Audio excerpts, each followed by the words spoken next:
diperkosa 5 warga terkait kebakaran lahan gambut di Sungai Gelam.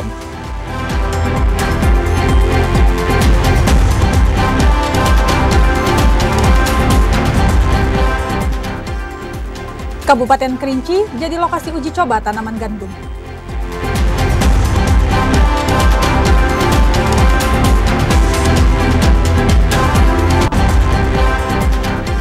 Polda Jambi ungkap tambang emas ilegal di Kabupaten Merangin.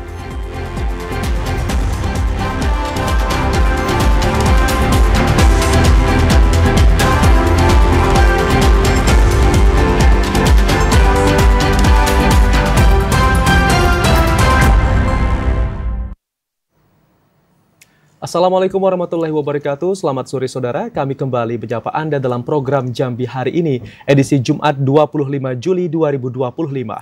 Selain 3 berita utama tadi, redaksi kami juga telah menyiapkan sejumlah informasi penting dan menarik lainnya untuk Anda. Bersama saya, Cynthia Dwi Anggraini. Dan saya Ahmad Solihin, inilah Jambi hari ini selengkapnya.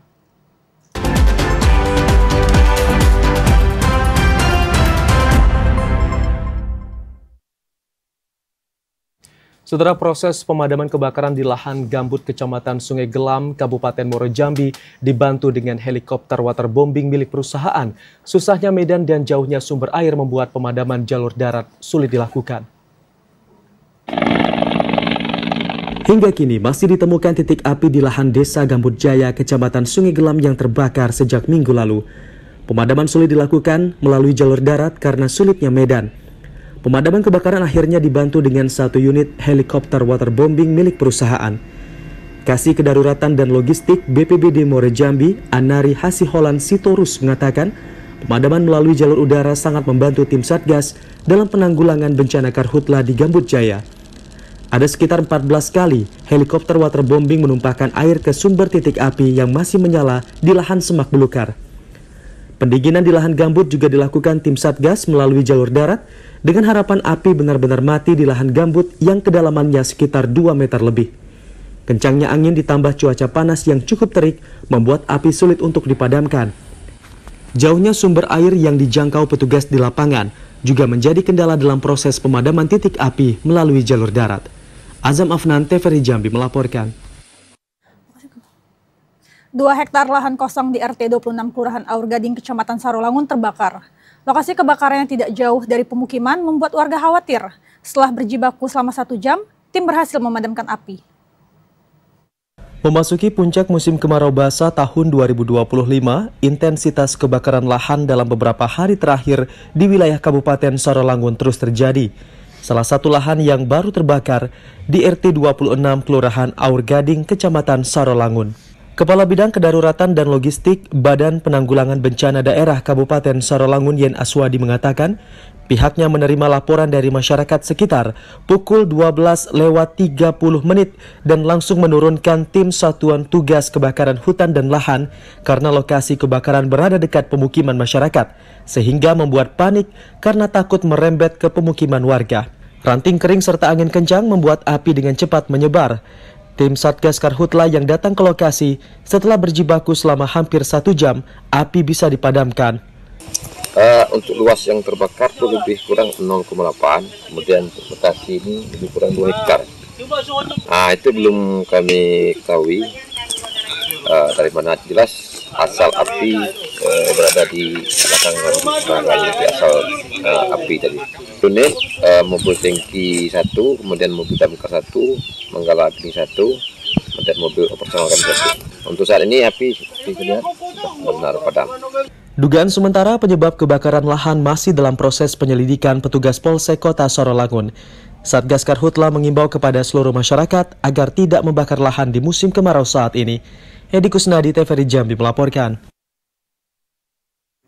Sementara itu, lahan seluas 1,5 hektar di Kabupaten Merangin terbakar. Butuh waktu sekitar 2 jam untuk memadamkan kebakaran tersebut. Kebakaran hutan dan lahan terjadi di Desa Sungai Ulak, Kecamatan Nalotantan, Kabupaten Merangin pada 24 Juli kemarin sekitar pukul 14 waktu Indonesia Barat. BPBD Merangin, Dinas Pemadam Kebakaran dan Penyelamatan, Kepolisian, serta TNI yang menerima laporan tersebut langsung mengerahkan personil untuk memadamkan api di lokasi. Proses pemadaman dan pendinginan berlangsung selama 2 jam. Sementara penyebab kebakaran masih belum diketahui. Kebakaran menghanguskan sekitar 1,5 hektar lahan. Karena bersiap cepat karena memang tangki sudah dalam kondisi full, siap ready. Kemudian peralatan sudah jadi kita cepat sampai ke lokasi. Proses pemadaman ini kalau areanya terlalu luas dengan satu kendaraan memang kita cukup waktu yang panjang. Sebelumnya kebakaran lahan juga terjadi di 2 titik yang berbeda di Kabupaten Merangin, masing-masing lahan yang terbakar seluas sekitar setengah hektar. Meski tidak begitu luas, karhutlah dikhawatirkan kembali terjadi karena kondisi cuaca panas kering. Masyarakat diimbau tidak membuka lahan dengan cara dibakar atau menghindari aktivitas yang dapat memicu karhutlah. M. Sobar, TVRI Jambi melaporkan. Saudara, dalam upaya mitigasi bencana kebakaran hutan dan lahan tahun 2025, Kesatuan Pengelolaan Hutan Produksi KPHP Unit 8 Hilir Sarolangun terus meningkatkan intensitas patroli di sejumlah wilayah rawan karhutlah. Bencana kebakaran hutan dan lahan selalu terjadi di wilayah Kabupaten Sarolangun ketika musim kemarau. Kepala UPTD Kesatuan Pengelolaan Hutan Produksi KPHP Unit 8 Hilir Sarolangun, Dinas Kehutanan Provinsi Jambi Misriadi mengatakan, bencana kebakaran hutan dan lahan menjadi ancaman serius karena Kabupaten Sarolangun memiliki kawasan hutan dan lahan yang tergolong berisiko paling tinggi terjadi karhutlah. Kondisi ini menjadi catatan pemerintah daerah dan semua pihak untuk mengatasi tingkat kebakaran hutan dan lahan yang semakin lama semakin meningkat grafiknya. Salah satu upaya untuk mengatasi dan mencegah munculnya titik panas yaitu dilakukan patroli rutin secara berkala dengan melihat kondisi lahan yang difokuskan pada wilayah dengan riwayat kebakaran lahan tinggi, serta mewaspadai lahan gambut yang rentan terbakar. Kami disupport oleh program Biocarbon Fund ISFL Jambi untuk melakukan aktivitas rutin pengendalian karhutlah, terutama mengedepankan pencegahan. Itu selalu melakukan early warning. Manakala ada masyarakat yang membuka lahan, kita datangi dan kita sosialisasikan untuk tidak melakukan pembakaran. Kesatuan Pengelolaan Hutan Produksi KPHP Unit 8 Hilir Sarolangun mengimbau kepada seluruh masyarakat untuk waspada dan segera melaporkan kepada pihak berwenang jika menemukan tanda-tanda awal terjadinya kebakaran hutan dan lahan. Seluruh elemen masyarakat diminta aktif terlibat mengantisipasi karhutlah. Edi Kusnadi, TVRI Jambi melaporkan. Polisi mulai menyelidiki kasus kebakaran lahan gambut di kawasan Sungai Gelam, Kabupaten Muaro Jambi. 5 orang warga sekitar telah diperiksa polisi untuk mencari dalang dari kebakaran lahan tersebut. Tim Subdit 4 Tipiter Ditreskrimsus Polda Jambi telah mendatangi lokasi kebakaran lahan di Desa Gambut Jaya, Kecamatan Sungai Gelam, Kabupaten Muaro Jambi. Tim mulai mencari penyebab kebakaran lahan yang hingga kini masih dalam proses pemadaman.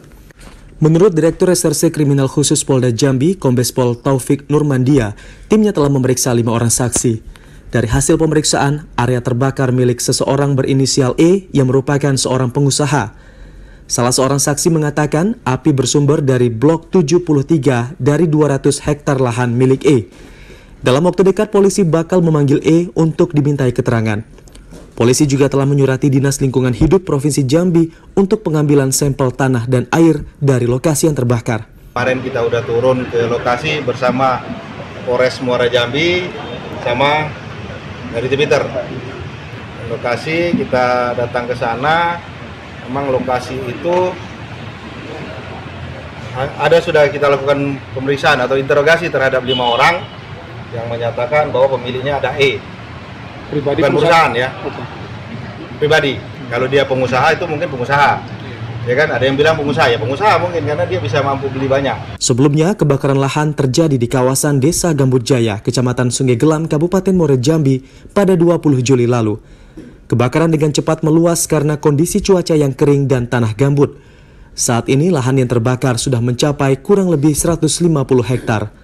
Ari Haryono, TVRI Jambi melaporkan. 2 orang pelaku pembuka lahan dengan cara dibakar di Marosebo, Kabupaten Batanghari, diringkus polisi. Keduanya kedapatan sengaja membakar 1,5 hektar area hutan produksi untuk dijadikan area perkebunan. Tim Subdit 4 Tipiter Ditreskrimsus Polda Jambi meringkus 2 orang pelaku pembakaran hutan di kawasan Desa Peninjauan, Kecamatan Marosebo, Kabupaten Batanghari. Keduanya yaitu Oloan Sihaloho dan Ogi Panggabean, warga Desa Kemuning Marosebo, Kabupaten Batanghari. Keduanya tertangkap tangan saat membuka area perhutanan produksi menjadi lahan perkebunan dengan cara dibakar. Area hutan yang digunakan masih merupakan area hutan produksi yang dibeli dari seseorang. Untuk mempercepat proses pengalihan fungsi tersebut, para tersangka sengaja membakarnya. Dari tangan para tersangka, polisi menyita korek api, 2 jerigen pertalite, sisa kayu terbakar, dan barang bukti lainnya. Berdasarkan hasil pemeriksaan sementara, luas area yang terbakar mencapai 1,5 hektar. 2 orang ini yang sedang melakukan pembukaan lahan sudah dibuka dan dia untuk mengumpulkan kayu-kayu yang sudah untuk dilakukan pembakaran ditumpuk, dilakukan pembakaran. Makanya kita amankan tersangka sebanyak 2 orang yang inisial OS di 30 tahun dan juga TP 45 tahun. Untuk proses penyelidikan dan penyidikan, 2 warga Kabupaten Batanghari ini ditahan di Rutan Polda Jambi. Keduanya terancam pidana penjara hingga 10 tahun lantaran melanggar Undang-Undang Perlindungan dan Pengelolaan Lingkungan Hidup. Ari Haryono, TVRI Jambi melaporkan.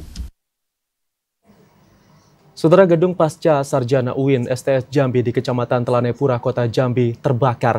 Dan untuk mengetahui informasi selengkapnya akan disampaikan oleh kontributor TVRI Jambi Joko Prasetyo yang saat ini berada di lokasi kejadian. Halo, selamat sore Joko, bagaimana situasi terkini dari kebakaran di gedung UIN STS Jambi tersebut?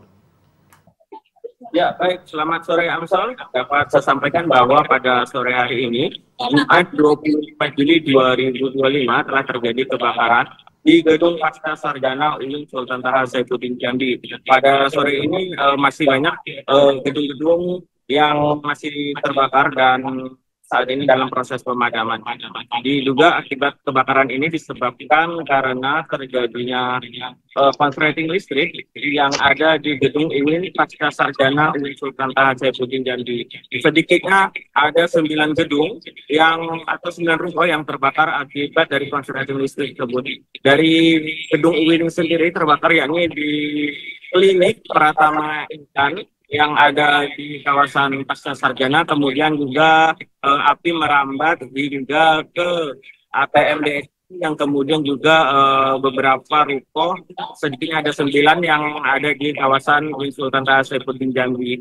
Saat ini masih dalam proses pemadaman oleh Dinas Pemadam Kebakaran dan Penyelamatan Kota Jambi. Dinas Pemadaman Kebakaran Kota Jambi ini menurunkan ada sedikitnya 10 armada yang melakukan pemadaman dengan sejumlah personil. Awalnya api muncul dari gedung yang bermula asap kecil yang kemudian merambat hingga ke gedung-gedung lainnya. Sementara demikian. Ya, apakah pada saat terjadi kebakaran ada aktivitas di sekitar kampus, Joko? Iya, pada sore ini tidak terjadi aktivitas proses perkuliahan, sehingga memang gedung ini terlihat kosong dan juga untuk gedung yang terbakar ini bukan merupakan gedung perkuliahan, yang merupakan ini gedung klinik yang ada di depan gedung pasca sarjana UIN Sultan Taha Saifuddin Jambi di kawasan Telanai. Saat ini memang masih dalam proses pemadaman oleh tim damkar yang kemudian juga turut disaksikan dibantu oleh masyarakat sekitar, yang mana untuk mengangkat sisa-sisa barang yang di fotokopian ataupun di klinik agar tidak ludes terbakar. Sementara ini juga masih diketahui sebab pasti terjadinya kebakaran dan masih dalam proses kajian dan perhitungan kerugian oleh Dinas Pemadam Kebakaran Kota Jambi. Joko, lalu seperti apa lalu lintas di sekitar lokasi kebakaran saat ini? Ya, memang karena terjadi kerumunan oleh warga, memang sempat terjadi kemacetan dan jadi tontonan warga atau pengendara yang lewat di kawasan Telanepura. Namun warga ini bisa diurai oleh petugas keamanan dari UIN Sultan Saifuddin Jambi sendiri, karena memang kerumunan tersebut dianggap mengganggu arus lalu lintas dan lalu lalang mobil dinas pemadam kebakaran, karena ada beberapa mobil lagi yang akan datang untuk melakukan pemadaman, karena sejauh ini api masih belum bisa dipadamkan 100%. Demikian Amsol. Ya baik, terima kasih Joko Prasetyo melaporkan langsung dari lokasi kebakaran gedung Pasca Sarjana UIN STS Jambi di Kecamatan Telanepura, Kota Jambi. Terima kasih, selamat sore dan selamat bertugas kembali. Setelah sejumlah informasi menarik lainnya masih akan kami hadirkan usai pariwara berikut ini. Di antaranya, belasan ribu KPM di Kabupaten Tanjung Jabung Timur mulai terima bantuan pangan.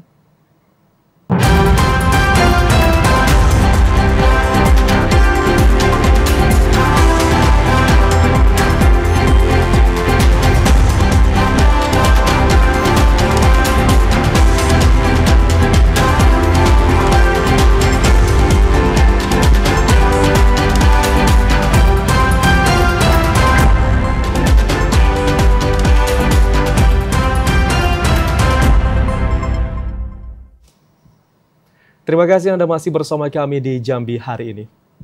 Saudara, mendukung arahan Presiden untuk swasembada pangan nasional, Menteri Pertanian Republik Indonesia mengumumkan bahwa Provinsi Jambi akan menjadi lokasi uji coba pengembangan tanaman gandum. Kabupaten Kerinci dipilih sebagai daerah perdana uji coba dengan memanfaatkan potensi lahan dataran tinggi di atas 800 mdpl. Menteri Pertanian Andi Amran Sulaiman mengatakan pengembangan tanaman gandum akan menjadi fokus utama pemerintah dalam upaya swasembada pangan. Hal ini disampaikan dalam rapat koordinasi swasembada pangan Provinsi Jambi di Kota Sungai Penuh. Menurutnya, Kabupaten Kerinci memiliki keunggulan agroklimat karena berada pada ketinggian di atas 800 meter di atas permukaan laut yang dinilai ideal untuk budidaya gandum tropis. Pihaknya telah mengirim delegasi ke Yordania dan Brazil untuk mencari bibit yang cocok dan kini mulai fokus pada proses uji tanam di daerah-daerah potensial seperti Kabupaten Kerinci. Sebagai langkah awal, uji coba tanaman gandum akan dilakukan di lahan seluas 200 hektar di Provinsi Jambi sebelum dilanjutkan ke daerah lain seperti Bengkulu, Sumatera Barat, Sumatera Selatan, dan Riau. Uji coba ini akan melibatkan kerjasama antara Kementerian Pertanian, pemerintah Provinsi Jambi, dan tim teknis di lapangan. Mentan juga mengatakan bibit yang dibawa dari Yordania dan Brazil memiliki potensi panen tinggi hingga 20 ton per hektar dan dapat bertahan hingga 5 tahun lebih. Jika uji coba berhasil, program ini akan dikembangkan secara nasional sebagai solusi pengurangan impor gandum dan penguatan ketahanan pangan Indonesia. Uji coba tanaman gandum di Kerinci diharapkan mampu membuka babak baru pertanian nasional. Jika berhasil, Indonesia tak hanya swasembada beras, namun juga gandum untuk kebutuhan dalam negeri. Ilwan TVRI Jambi melaporkan. Penyaluran bantuan beras cadangan pemerintah mulai didistribusikan ke masyarakat. Diharapkan penyaluran bantuan ini dapat menekan inflasi dan laju fluktuasi harga. Sebanyak 17.043 keluarga penerima manfaat atau KPM di Kabupaten Tanjung Jabung Timur menerima beras cadangan pangan pemerintah atau CPP periode Juni hingga Juli 2025. Pendistribusian beras ini disalurkan di 11 kecamatan se-Kabupaten Tanjung Jabung Timur dengan bantuan sebanyak 20 kg beras untuk 1 KPM dengan total 348 ton. PLT Kepala Dinas Ketahanan Pangan Kabupaten Tanjung Jabung Timur, Safura Asnawi mengatakan, sasaran bantuan beras adalah masyarakat KPM yang juga penerima PKH dan BPNT. Data keluarga penerima manfaat tersebut diambil dari data Kementerian Sosial Republik Indonesia yang ada di kantor pos. Pemerintah Kabupaten Tanjung Jabung Timur hanya bertugas untuk menyalurkan bantuan tersebut kepada KPM yang sudah terdata. Penyaluran bantuan beras cadangan pangan pemerintah ini bertujuan untuk pengentasan kemiskinan, gizi buruk, stunting, pengendalian inflasi, serta melindungi produsen dan konsumen dari dampak fluktuasi harga. Jika ada masyarakat yang menerima bantuan beras tidak sesuai dengan ketentuan, misalnya kualitas kurang baik atau kurang dari 10 kg, maka harus segera melapor. Untuk batas waktu penyaluran hingga akhir Juli, pihak Dinas Ketahanan Pangan akan mengupayakan penuntasan penyaluran sebelum batas waktu berakhir. Pembagiannya yaitu kita mungkin berkumpul di kecamatan di kelurahan. Nah, titik baginya di kelurahan. Jadi titik kelurahan nanti akan memanggil satu desa satu pendamping. Adapun syarat untuk pengambilan bantuan beras ini, penerima atau KPM harus membawa identitas diri berupa KTP dan tidak boleh diwakilkan. Kliva, TVRI Jambi melaporkan. Dinas Perindakop Kabupaten Bungo mengklaim tidak ditemukan peredaran beras oplosan di pasar tradisional modern Muara Bungo. Meski demikian, Disperindakop Bungo tetap melakukan pengawasan terhadap barang yang beredar. Maraknya rumor beras oplosan membuat Pemkab Bungo melalui Dinas Koperasi UMKM Perindustrian dan Perdagangan Kabupaten Bungo melakukan pemantauan di pasar tradisional modern Muara Bungo pada Kamis 24 Juli kemarin. Pemantauan guna memastikan kualitas beras yang dijual sesuai standar. Kadis Koperasi UMKM Perindustrian dan Perdagangan Kabupaten Bungo, Zukrianto, mengatakan dari hasil pemantauan di pasar tradisional modern Muara Bungo, baik di tingkat agen maupun pengecer, tidak ditemukan beras oplosan. Para pedagang menjual sesuai kualitasnya, baik premium maupun medium. Beras oplosan dari premium dan medium akan kelihatan sebagian putih bersih dan sebagian kekuningan, serta cenderung pecah-pecah. Terkait dengan isu yang berkembang bahwa ada beras oplosan yang beredar di tengah masyarakat, dan Pak Dinas Perindakop bersama dengan Tipiter Polres Bungo mengadakan sidak ke pengecer-pengecer dan agen yang menjual beras. Dan dari hasil sidak tersebut, kami belum menemukan adanya beras oplosan.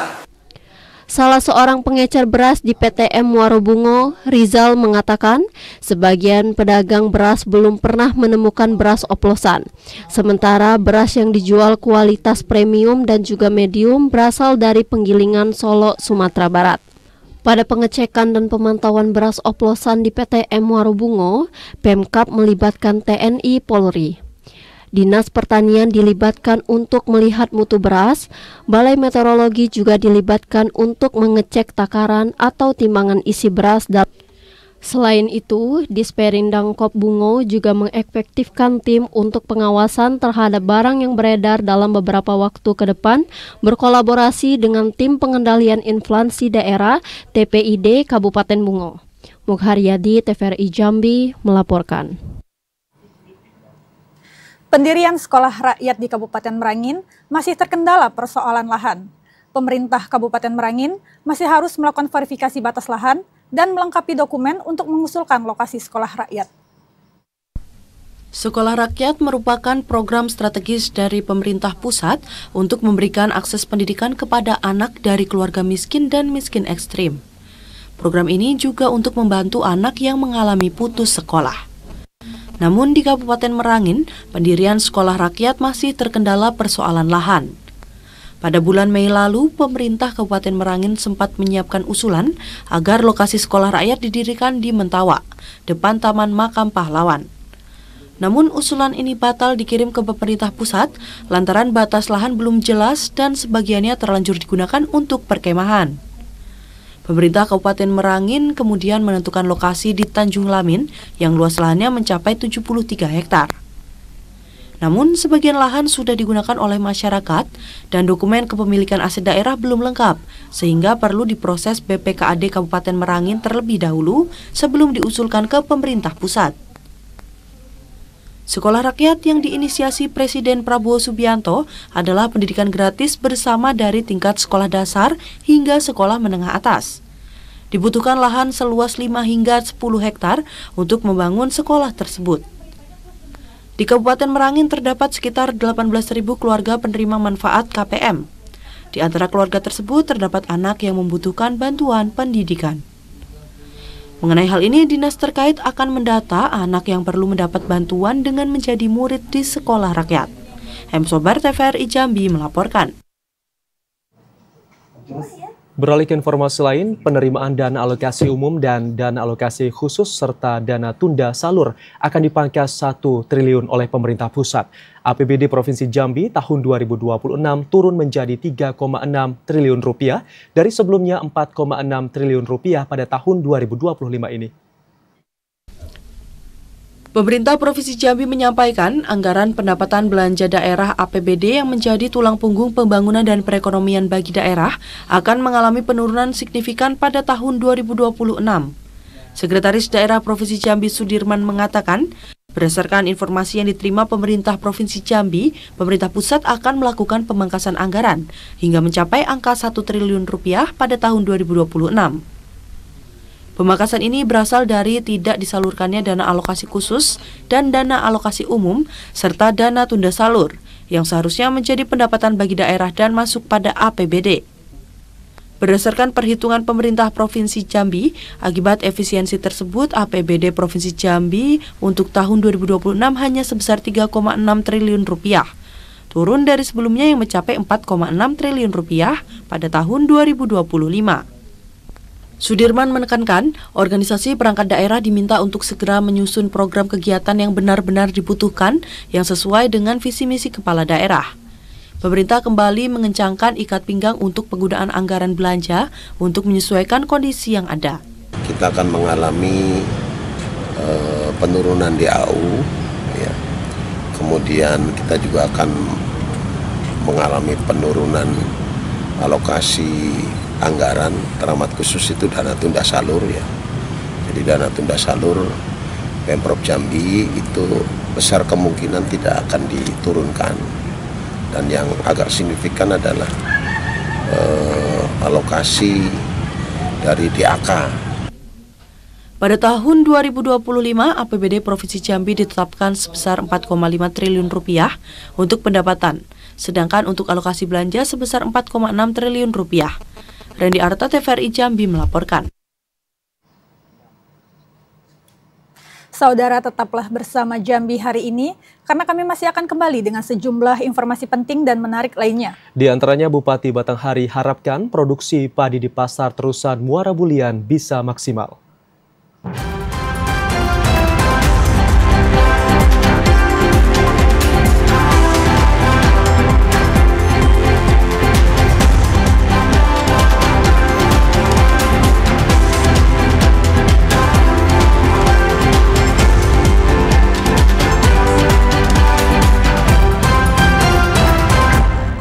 Terima kasih Anda masih bersama kami.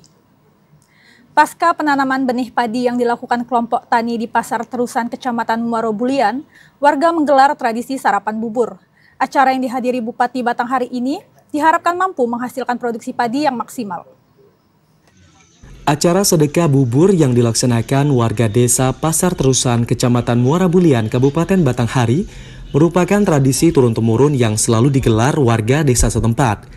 Acara ini sebagai bentuk doa untuk mengharapkan hasil tanaman padi yang baik. Acara ini turut dihadiri Bupati Batanghari Muhammad Fadil Arif. Orang nomor 1 di bumi serentak Baregam itu menyampaikan, lahan seluas 500 hektar lebih yang telah ditanami padi diharapkan mampu menghasilkan padi dengan jumlah yang besar, sehingga mampu memenuhi capaian swasembada pangan di Batanghari. Jadi kita melaksanakan sedekah bubur namanya. Kalau Pasar Terusan menyebut sedekah bubur, dalam rangka berdoa kepada Allah Subhanahu Wa Taala bagaimana panen tahun ini bisa menghasilkan maksimal. Kemudian apa yang diusahakan dan diupayakan oleh masyarakat membuahkan hasil. Ini bagian dari budaya yang baik dari masyarakat, bahwa kita tahu hidup kita itu usaha, ikhtiar dan doa. Merubah paradigmanya bagaimana nanam sekali setahun menjadi 2 kali setahun. Ya. IP 200 sudah tercapai, maka Batanghari akan swasembada pangan. Bupati Batanghari juga menargetkan Desa Pasar Terusan dapat melaksanakan musim tanam 2 kali dalam 1 tahun. Jika target itu mampu dipenuhi, maka tidak menutup kemungkinan Desa Pasar Terusan dapat dijadikan desa percontohan bagi desa-desa lainnya untuk melaksanakan 2 kali musim tanam. Guna mendukung target itu, Pemkab berkomitmen memenuhi kebutuhan petani, mulai dari bantuan benih, serta sarana penunjang lainnya dalam mempercepat proses penanaman padi tersebut. Ade Juniawan, TVRI Jambi melaporkan. SKK Migas Petro China International Jabung Ltd menyerahkan bantuan untuk SLBN di Tanjung Jabung Timur. Bantuan ini sebagai bentuk komitmen pengembangan mutu pendidikan di Provinsi Jambi. SKK Migas Petro China International Jabung Ltd terus berkomitmen dan mendukung pembangunan di daerah, khususnya pendidikan inklusif di Provinsi Jambi. Langkah nyata tersebut dibuktikan dengan memberikan bantuan untuk Sekolah Luar Biasa Negeri SLBN Tanjung Jabung Timur.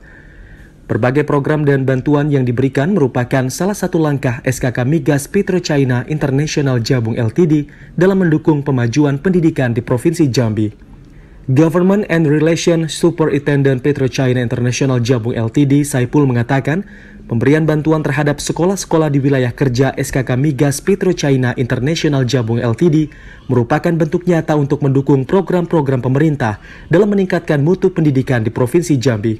Untuk bidang pendidikan ini, kami dari PetroChina juga memberikan bantuan untuk berupa beasiswa, itu dari jenjang SD, SMP, SMA, bahkan ada juga yang untuk perguruan tinggi.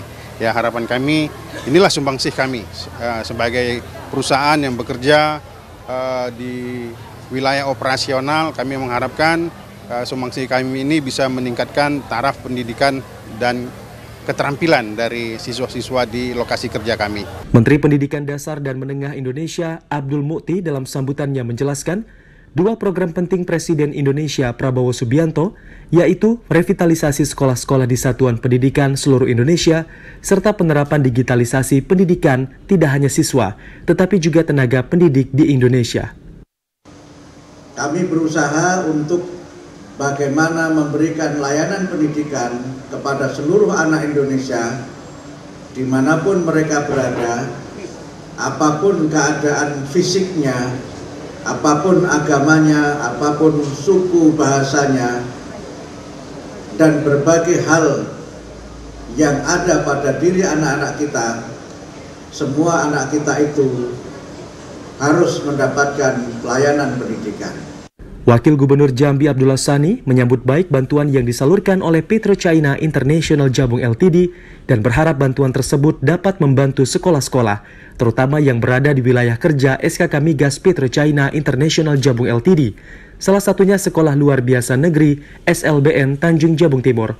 Provinsi Jambi dengan visi Jambi mantap berdaya saing dan berkelanjutan di tahun 2029 di bawah ridha Allah Subhanahu wa taala. Adapun salah satu misinya adalah memantapkan keberlanjutan pembangunan dan kualitas sumber daya manusia. Untuk komitmen pemerintah Provinsi Jambi tersebut, salah satunya dengan menetapkan beberapa SMK menjadi BLUD. Analis Teknik Kebijakan Direktorat PKPLK Kementerian Pendidikan Dasar dan Menengah Aden Koding mengapresiasi pemberian bantuan yang diberikan SKK Migas PetroChina International Jabung Ltd ke SLBN Tanjung Jabung Timur. Bantuan ini diharapkan dapat memberikan dampak yang lebih besar pada sektor pendidikan lainnya di wilayah kerja PetroChina International Jabung Ltd. Tentunya kami dari Direktorat Pendidikan Luar Biasa itu sangat berbangga atas support dari PT PetroChina, sehingga SLB kami mendapat dukungan dan support yang luar biasa dan bisa membantu meningkatkan mutu pendidikan yang ada di sekolah luar biasa. Mudah-mudahan kerja ini tidak hanya sampai di sini, ya Ibu. Mudah-mudahan tentunya tadi sudah disampaikan juga, sudah banyak di SLB lain yang sudah diberikan oleh PetroChina. Kepala SLBN Kabupaten Tanjung Jabung Timur, Retno Devi Apriani mengucapkan terima kasih kepada SKK Migas PetroChina International Jabung Ltd atas bantuan yang diberikan untuk SLBN Tanjung Jabung Timur. Memang dari Bu Rina, penyalurannya ya Bu, pertama kali ya, observasinya ke sekolah. Ternyata sekolah kami yang kebetulan mempelajari anak-anak disabilitas masih perlu ditingkatkan dari skill keterampilannya. Lalu dari PetroChina membantu berupa peralatan. Adapun peralatan yang kami terima dari SLB adalah peralatan membatik, busana, dan tata boga. Kegiatan ini berlangsung di SMK Negeri 4 Kota Jambi, bertepatan dengan acara peresmian 4 BLUD UPTD SMK di Provinsi Jambi. Yazir Adli Alza, TVRI Jambi melaporkan. Setelah sejumlah informasi menarik lainnya masih akan kami hadirkan usai pariwara berikut ini. Di antaranya, ex-polisi Kumpe Ilir divonis 15 tahun penjara terkait kasus pembunuhan tahanan.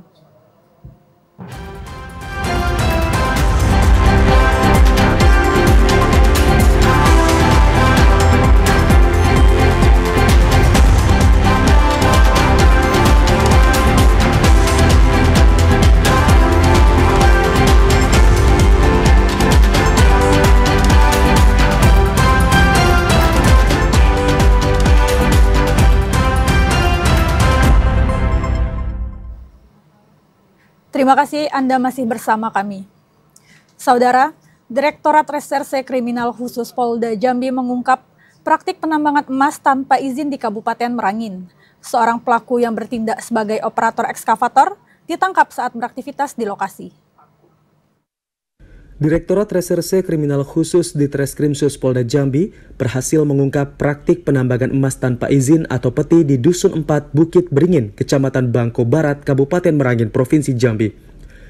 Pada penggerebekan di lokasi tambang ilegal tersebut, petugas mengamankan seorang pria berinisial RRS yang diketahui berperan sebagai operator ekskavator. RRS ditangkap saat sedang menjalani aktivitas pertambangan tanpa izin di area tersebut. Direktur Direktorat Reserse Kriminal Khusus Polda Jambi, Kombes Pol Taufik Nurmandia, mengatakan pengungkapan ini merupakan bagian dari upaya Polda Jambi dalam menindak tegas segala bentuk kejahatan lingkungan yang merusak ekosistem dan membahayakan keselamatan masyarakat sekitar. Untuk alat-alat barang bukti lain kita titipkan di Polres Merangin, di mana alat bukti yang sudah dilakukan penyitaan di situ adalah 1 unit ekskavator merek Hitachi 210F warna orange, kemudian 2 buah karpet, 1 buah selang spiral ukuran 3 inci warna biru. Saat ini pelaku dan barang bukti telah diamankan di Mapolda Jambi guna proses hukum lebih lanjut. Pihak kepolisian masih terus melakukan pengembangan untuk mengungkap pihak-pihak lain yang terlibat dalam jaringan tambang ilegal tersebut. Asyar TVRI Jambi melaporkan. Setelah mengikuti sejumlah persidangan, akhirnya Majelis Hakim Pengadilan Negeri Sengeti Timur Jambi menjatuhkan hukuman 15 tahun penjara bagi kedua terdakwa Yuyun dan Faskal dalam kasus pembunuhan tahanan di Polsek Kumpe Ilir. Majelis Hakim Pengadilan Negeri Sengeti Timur Jambi menjatuhkan hukuman 15 tahun penjara terhadap ex-anggota kepolisian sektor Kumpe Ilir, Bribka Yuyun Sanjaya dan Brigadir Faskal Wildanu Putra dalam kasus penganiayaan seorang tahanan Polsek Kumpe Ilir bernama Ragil Alfarisi hingga berujung kematian. Sebelum mendapatkan vonis 15 tahun penjara, kedua pelaku telah menjalani sejumlah rangkaian persidangan di Pengadilan Negeri Sengeti. Pada sidang yang berlangsung Kamis sore kemarin, Hakim Ketua Roro Endang Dwi Nugraheni mengungkapkan dari hasil pemeriksaan medis terdapat 7 luka di leher korban dan memar di bagian kepala. Korban juga mengalami pendarahan hebat akibat benturan keras sehingga meninggal dunia. Dalam sidang yang turut dihadiri kedua orang tua korban, Hakim memutuskan bahwa kedua pelaku terbukti melakukan pembunuhan sebagaimana dalam pasal 338 KUHP atau dakwaan primer. Oleh karena itu dengan pidana penjara selama 15 tahun. 3. Menetapkan masa penangkapan dan penahanan yang telah dijalani terdakwa dikurangkan seluruhnya dari pidana yang dijatuhkan. 4. Menetapkan terdakwa tetap ditahan. Setelah mengikuti persidangan, kakak korban Winda mengatakan keluarga menerima putusan hakim. Putusan merupakan vonis maksimal atas tuntutan jaksa penuntut umum. Dibacakan oleh hakim bahwa jelas betul bahwa adik kami itu seperti dengan sengaja diberikan kekerasan, lalu dibenturkan beberapa kali, dan akhirnya adik kami meninggal gitu. Nah, seharusnya dari itu mereka sudah paham apa yang mereka lakukan itu adalah mengakibatkan adik kami kehilangan nyawa. Tapi dalam hal ini mereka tidak ada peri kemanusiaan sama sekali. Jadi kami masih berharap hukuman akan lebih diberikan kepada keduanya, dan untuk putusan ini kami masih berusaha untuk ikhlas dan menerima. Putusan maksimal diberikan kepada kedua pelaku atas sejumlah pertimbangan.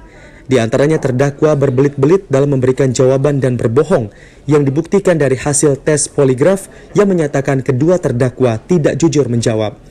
Azam Afnan, TVRI Jambi melaporkan.